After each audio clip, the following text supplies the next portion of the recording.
जयपाल जादूगर,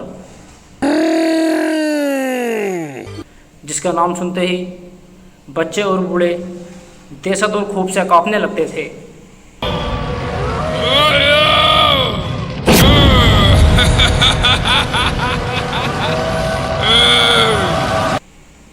क्योंकि जयपाल तंत्र मंत्र और काला जादू करता था।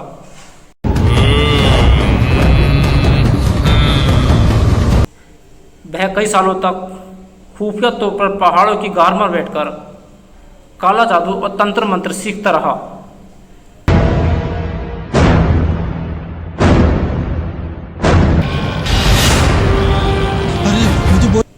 फिर वह बड़ा जादूगर बन गया।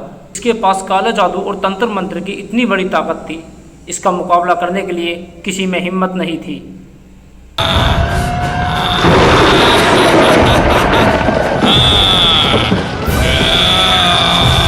उस जमाने में इस्लाम का नूर अभी यहाँ नहीं पहुँचा था। लोग जाहिल थे और अंधी अकीदत में डूबे थे। कोई पत्थर के बुत को खुदा समझता, कोई आग को और कोई पेड़ को खुदा समझता था। खास करके राजस्थान के अन्ना सागर के आसपास सैकड़ों बुत मौजूद थे और रोज भूत परस्ती जारी रहती थी। वहाँ का राजा पृथ्वीराज था, जो अपनी रियासत बहुत सख्ती से चलाता था।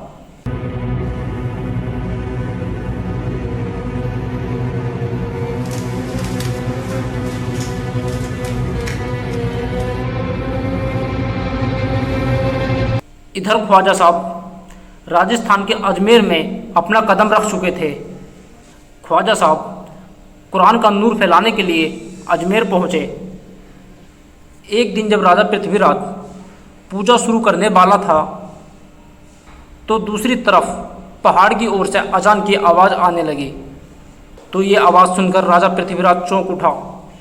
ऐसी आवाज़ उसने आज से पहले कभी नहीं सुनी थी। ये सुनकर राजा पृथ्वीराज गुस्से से बोल उठा कि ये आवाज़ कहाँ से आ रही है? मेरी पूजा में खलल डाली जा रही है। फिर राजा पृथ्वीराज ने अपने सिपाहियों को हुक्म दिया कि फौरन जाओ, ये आवाज़ कहाँ से आ रही है उसको देखो, उसको पकड़ कर लेकर आओ। राजा के हुक्म पर कुछ सिपाही घोड़ों पर सवार होकर तारागढ़ की तरफ रवाना हुए। जब सिपाहियों ने तारागढ़ पहाड़ी पर जाकर देखा तो ख्वाजा साहब नमाज़ पढ़ रहे थे। जब ख्वाजा साहब ने नमाज़ पढ़कर देखा तो सिपाही उनकी तरफ आ रहे थे और सिपाहियों ने ख्वाजा साहब से पूछा, आप कौन हैं? आप यहाँ क्या कर रहे हैं? तो ख्वाजा साहब ने कहा, मैं अल्लाह का बंदा हूँ, मेरा नाम ख्वाजा मोइनुद्दीन चिश्ती है, मैं अल्लाह के करम से यहाँ पर आया हूँ। यह सुनकर राजा के सिपाहियों ने कहा कि देखो, आप यहाँ से चले जाओ। अगर ये बात हमारे राजा को पता चली तो आपको बहुत नुकसान पहुँचेगा। यह कहकर सिपाही राजा के दरबार में आ गए और राजा को अपनी सारी बात बता दी।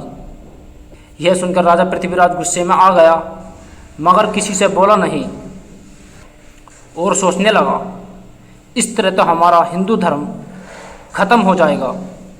अगले दिन राजा ने बहुत बड़ी पूजा का इंतज़ाम किया। दूसरी तरफ ख्वाजा साहब लोगों में बैठकर इस्लाम की दावत दे रहे थे। इधर जोगी जयपाल अपने काले जादू और तंत्र मंत्र में मशगूल था। आप तो दरवेश हैं और दरवेश मखलूक खुदा की हलाकत का सबब नहीं बनते। पूजा शुरू होने ही वाली थी, फिर वही अजान की आवाज़ आने लगी। राजा गुस्से से उठा और कहने लगा, जाओ उस फकीर को पकड़ कर लेकर आओ। जब राजा के सिपाही घोड़ों पर सवार होकर तारागढ़ चोटी पर पहुँचे तो वही ख्वाजा साहब नमाज पढ़ रहे थे। सिपाही नहीं जानते थे कि वह क्या कर रहे हैं, इसलिए सिपाही रुके नहीं, आगे बढ़ते रहे। ख्वाजा साहब ने जब सलाम फेरा और उनके अपने करीब आते देखा तो उन ख्वाजा साहब ने कहा कि रुक जाओ, आप आगे मत आओ। सिपाही करीब आते रहे ताकि उन्हें गिरफ्तार कर रख सकें। सिपाहियों ने ख्वाजा साहब की एक ना सुनी। फिर ख्वाजा साहब ने एक मुट्ठी मिट्टी ली और बिस्मिल्लाह पढ़कर उनके ऊपर फेंक दी। मिट्टी फेंकते ही एक मौजज़ा हुआ, उनमें से कोई बहरा कोई अंधा हो गया। ये खबर फौरन राजा के दरबार में पहुंच गई। राजा पृथ्वीराज ये सुनकर गुस्से से बोला कि किसकी हिम्मत है जो हमसे मुकाबला कर रहा है, उसको फौरन गिरफ्तार करो। राजा की बात सुनकर उनमें से एक वजीर बोला कि राजा साहब, मुझे तो ऐसा लगता है कि वो कोई आम इंसान नहीं है, वो बहुत बड़ा जादूगर है। भला कोई इंसान एक मुट्ठी मिट्टी से लोगों को अंधा और बहरा कैसे कर सकता है। तो राजा ने कहा, तो फिर हमें क्या करना चाहिए। तो वजीर ने कहा, इसका मुकाबला करने के लिए सिर्फ एक इंसान है जो जोगी जयपाल जादूगर है, सिर्फ वही इसको हरा सकता है। फिर राजा ने अपने सिपाहियों को हुक्म दिया, जाओ जोगी जयपाल को बुलाकर लेकर आओ। इधर जयपाल अपने जादू से इधर उधर उड़ता फिर रहा था।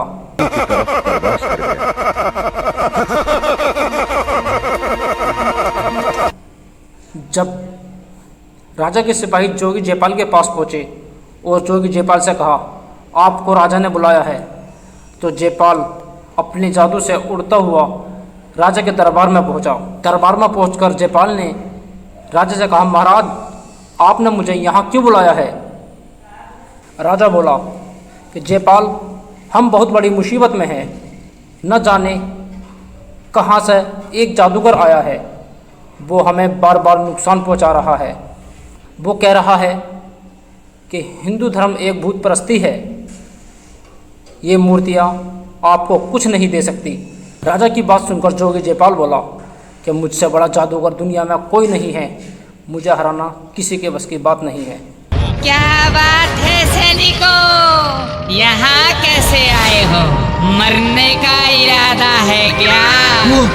यह कहकर जादूगर फौरन ख्वाजा साहब को तलाशने निकल गया। जिस वक्त ख्वाजा साहब नमाज पढ़ रहे थे, उसी वक्त जयपाल जादूगर उड़कर वहाँ पहुँच गया। जब जयपाल ने उन्हें दूर से देखा तो सोचने लगा कि कोई अजनबी लोग कोई प्रार्थना या साधना कर रहे हैं। जब वह जादूगर ख्वाजा साहब के पास पहुंचा तो देखते ही समझ गया कि यह वही दरवेश है जिसकी बात राजा साहब कर रहे थे। यह देखकर वो जादूगर गुस्से से जल उठा। जब जादूगर ने देखा वह लोग उनकी तरफ देख भी नहीं रहे, बल्कि वह अपनी इबादत में मशगूल हैं, तो उस जोगी जयपाल जादूगर ने सोचा कि यही एक मौका है, उन सभी को ख़त्म कर देना चाहिए। जयपाल जादूगर ने अपने तंत्र मंत्र और काले जादू की मदद से एक विशाल आग का गोला उनकी तरफ फेंका।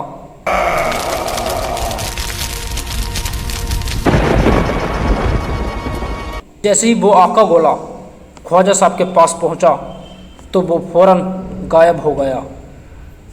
यह देख जादूगर गुस्से में आ गया। फिर उनने अपने जादू की मदद से एक धूल का तूफान उनके तरफ भेजा। फ़र्क क्या था, अल्लाह के करम से वो धूल का तूफान भी ख़त्म हो गया। फिर जयपाल जादूगर सोचने लगा कि यह कोई आम दरवेश नहीं है। उसने अपनी पूरी ताकत से पूरे काले जादू तंत्र मंत्र से एक बहुत बड़ा सांपों का झुंड ख्वाजा साहब की तरफ भेजा। लेकिन देखना क्या था, वही जो हर बार हो रहा था। फिर वही सांप जो जोगी जयपाल ने ख्वाजा साहब की तरफ भेजे थे, एक एक करके सब खत्म हो गए। ख्वाजा साहब ने एक लम्हे के लिए भी उस जादूगर की तरफ नहीं देखा था। फिर भी उस जयपाल का जो बहुत बड़ा जादूगर था, उसका कोई जादू काम नहीं कर रहा था। उस जादूगर ने सोचा कि सामने से नहीं, पीछे से वार करना चाहिए।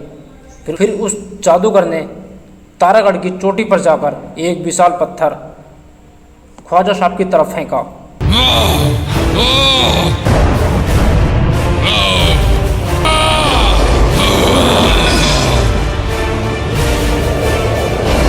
जब ख्वाजा साहब ने नमाज पढ़ के सलाम फेरा और देखा एक खौफनाक पत्थर तेजी से उनकी तरफ आ रहा है, ख्वाजा साहब ने आसमान की तरफ देखकर कहा, ए पत्थर, अगर तू अल्लाह का भेजा है तो आ मुझे मार डाल। अगर तू किसी शैतान की तरफ से भेजा है तो अल्लाह के हुक्म से वहीं रुक जा। ख्वाजा की ये बात सुनकर पत्थर बोल उठा, ए ख्वाजा, मैं शैतान का भेजा हुआ हूँ, मुझे बचा लो। फिर हमारे ख्वाजा साहब ने अपनी दो उंगलियों का सहारा दिया और उस पत्थर को वहीं रोक दिया। जब उस जादूगर का कोई जादू काम ना कर सका तो वो जादूगर डर के मारा कांपने लगा और वहाँ से भाग गया। ख्वाजा साहब ने अपनी जूतियों को से कहा, जाओ उस जादूगर को यहाँ लेकर आओ। ख्वाजा साहब की जूती आसमान में उड़ती हुई गई और उस जादूगर को घेर कर ले आई। फिर जादूगर आने के बाद ख्वाजा से माफ़ी मांगने लगा, मुझे माफ़ कर दो। ये बात सुनकर हमारे ख्वाजा साहब ने उन्हें माफ़ कर दिया। फिर जादूगर कहने लगा, आप कौन हो इतने रहमदिल कि आपने मुझे एक ही बार में माफ़ कर दिया। मैं आपको मारना चाहता था लेकिन आपने मुझे एक ही बार में माफ़ कर दिया। ख्वाजा साहब ने कहा, हमारा अल्लाह खुद रहीम है और हमारा रसूल रहीम है, तो मैं तो उनका बंदा हूँ और अपने रसूल का पैरोकार हूँ, तो मैं आपको कैसे माफ़ ना करूँ। और ख्वाजा साहब ने कहा, जयपाल अल्लाह के रास्ते पर आ जाओ, उसके सिवा कोई माबूद नहीं है। ये भूत परस्ती सब गलत है, ये आपको कुछ नहीं दे सकते। ख्वाजा साहब की बात सुनकर जयपाल मुसलमान हो गया और अपना नाम बदलकर अब्दुल्ला रियाबानी रख दिया और अल्लाह का नेक बंदा बन गया। फिर अगले दिन सारी दुनिया में ये बात फैल गई कि देश का सबसे बड़ा जादूगर मुसलमान हो गया और ख्वाजा मोइनुद्दीन चिश्ती का मुरीद बन गया। फिर देश के कोने कोने से लोग आकर मुसलमान होने लगे और ख्वाजा साहब के मुरीद बनने लगे। जब ये बात राजा को पता चला तो राजा परेशान हो गया और कहने लगा कि कौन है वो इंसान जिसके आगे देश का सबसे बड़ा जादूगर भी हार गया है। उधर पुजारी भी परेशान था यह सोचकर कि सब लोग इस्लाम कबूल कर रहे हैं। राजा और पुजारी ने एक मीटिंग रखी, उसमें देश के बड़े बड़े पंडितों को बुलाया गया। फिर राजा और पंडित ने ख्वाजा साहब को मंदिर में बुलाया। पंडित ने ख्वाजा साहब से कहा कि सुना है तुम बहुत बड़े जादूगर हो, तुम भूत परस्ती और पूजा को नहीं मानते और लोगों से कहते हो कि ये तुम्हारे कोई काम नहीं आने वाले। ख्वाजा साहब ने उस पंडित से कहा, मैं कोई जादूगर या मेरे पास कोई ताकत नहीं है। फिर पुजारी हंसकर बोला कि अगर तुम ये शर्त हार गए तो तुम्हें ये शहर छोड़ना होगा।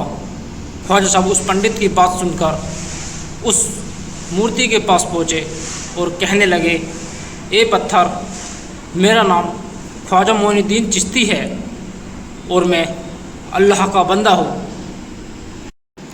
अल्लाह के हुक्म से गवाही दे कि अल्लाह एक है, वो बेशरीक है, उसके सिवा कोई माबूद नहीं है। ख्वाजा साहब की यह बात कहते ही एक ऐसा मोजज़ा हुआ कि वहाँ सभी खड़े लोग देखते ही रह गए। पत्थर का बुत बोलने लगा कि अल्लाह एक है, उसके सिवा कोई माबूद नहीं है, वो बेशरीक है। ये कहते ही वो पत्थर का बुत टूट कर गिर गया। फिर सभी लोगों ने ख्वाजा साहब से माफ़ी मांगी और इस्लाम कबूल कर लिया। अगर आपको वीडियो अच्छी लगी हो तो हमारे चैनल को लाइक और सब्सक्राइब ज़रूर करके जाना।